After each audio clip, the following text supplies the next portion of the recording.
President Trump, who's just been swept to power, promises to dismantle the censorship regime globally.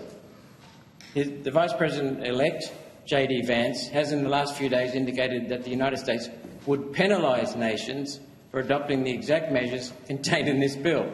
What effect will this have on the operability of this bill? Is this bill likely to undermine AUKUS?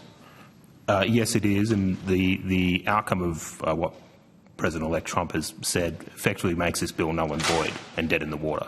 So you are trying to enact legislation, I said the metaphorical you, are trying to enact legislation that, well, you're not, are trying to enact legislation that would be effectively dead in the water. If I ran one of the major social media giants, Facebook, Google or even X, I would just merely shut down my Australian operations, operate out of America where I have free speech amendment protections, and completely ignore whatever your legislation says. I know you're not going to shut me down, so I will just continue to operate.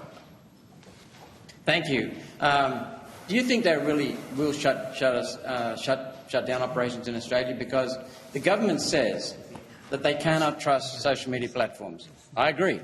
The platforms are the problem. Isn't it that we need more transparency of these platforms and what they do and how they censor already, indiscriminately and for their own purposes? The platforms are a problem. I don't trust them either. That being said, I definitely don't trust the government when it comes to trying to protect people from misinformation. The greatest peddlers of misinformation historically has been government MPs and the administrative state. So, an example, weapons of mass destruction, the Russiagate hoax, Hunter Biden laptop story, safe and effective, Gladys Berejiklian effectively telling people if they sat down they won't catch COVID, but if they stand up they will.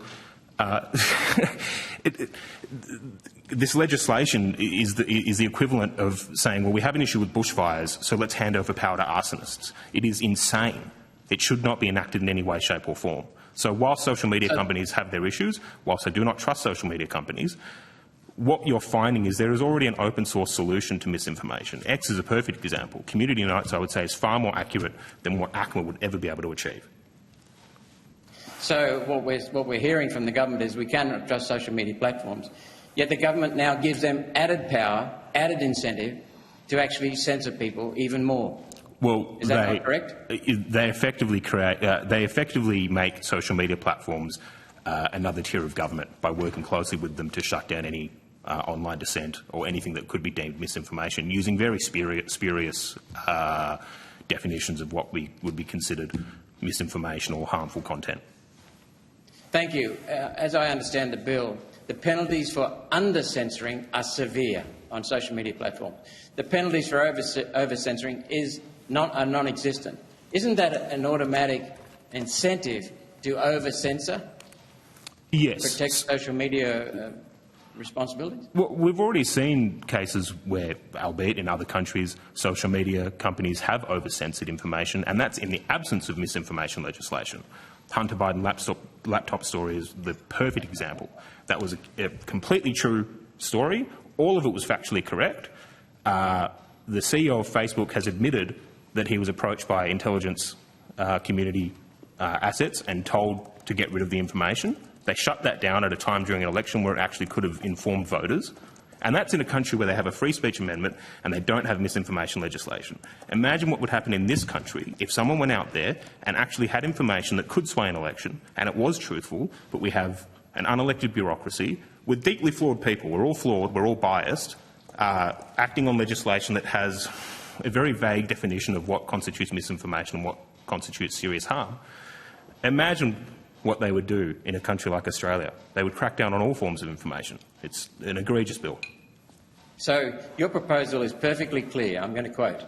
The bill represents an unprecedented threat to free speech in Australia. Yes. It goes on to say the right to free speech is a God-given liberty essential to human dignity and democracy. End of quote. Would you characterise this bill as a direct attack on Australia's democracy? Absolutely. And is one of the problems not the fact that there is no arbiter to truth, and yet in the real world the best way to expose the truth is to have free and open debate until the truth is revealed?